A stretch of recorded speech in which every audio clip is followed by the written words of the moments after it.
Le lobbying politique de Meghan Markle s'intensifie, son principal collaborateur travaillant en coulisses pour promouvoir le problème des animaux de compagnie de la duchesse. La duchesse de Sussex a longtemps été ouverte sur son engagement à donner à tous les Américains le droit à des congés payés. Geneviève Roth, conseillère stratégique pour la fondation Archewell des Sussex, a été occupée à faire pression sur les membres du Congrès et même sur la Maison-Blanche elle-même à travers son rôle dans le congé payé pour les États-Unis, Place Plus US. Place Plus US est un groupe de campagne américain qui cherche à obtenir des congés familiaux et médicaux payés d'ici 2022. Un porte-parole a confirmé que le groupe a collaboré avec Madame Roth et l'équipe de la duchesse sur la question des congés payés. Il a refusé de donner plus de détails. Le lobbying du groupe comprend des appels et des emails avec Jennifer Klein, coprésidente du Conseil de politique de genre de la Maison-Blanche. Des appels ont également été lancés aux membres du personnel du Bureau de l'engagement du public.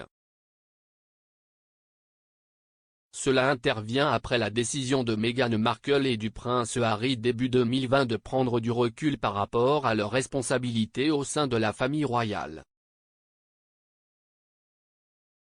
À l'époque, le couple royal a déclaré son désir de se concentrer sur le prochain chapitre de sa vie loin de la famille royale, tout en continuant d'honorer notre devoir envers la reine, le Commonwealth et nos parrainages. Plus tôt ce mois-ci, Meghan Markle a appelé des sénateurs américains à propos de congés payés. La sénatrice républicaine Shelley Moore Capito, citée dans Politico, a déclaré à propos de son appel avec la duchesse de Sussex, « Je suis dans ma voiture. Je conduis. Il indique que l'identification de l'appelant est bloquée. Honnêtement. Je pensais que c'était le sénateur, Joe Manchin. Ces appels arrivent bloqués. Et elle dit sénateur Capito ? J'ai dit oui. Elle a dit, voici Meghan, la duchesse de Sussex. » La sénatrice Capito a ajouté qu'elle ne savait pas comment Meghan Markle avait obtenu son numéro. Une autre, la sénatrice républicaine Susan Collins, a déclaré à la journaliste Marianne Levine, « J'étais heureuse de parler avec elle. Mais je suis plus intéressée parce que les gens du Maine disent. » Elle a ajouté, « À ma grande surprise, elle m'a appelé sur ma ligne privée et elle s'est présentée comme la duchesse de Sussex, ce qui est assez ironique. »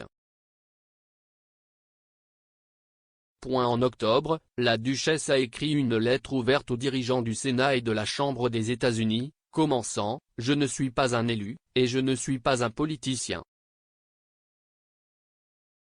Je suis, comme beaucoup, un citoyen engagé et un parent. » Dans la lettre, elle a écrit en ce moment très important, en tant que mère, de plaider en faveur des congés payés. Elle a fait valoir, aucune famille ne devrait avoir à choisir entre gagner sa vie et avoir la liberté de prendre soin de son enfant, ou d'un être cher, ou d'elle-même, comme nous le verrions avec un plan de congés payés complet. Meghan Markle s'est également engagée à garantir que les employés aient droit à des congés payés dans une récente interview avec la comédienne Ellen DeGeneres.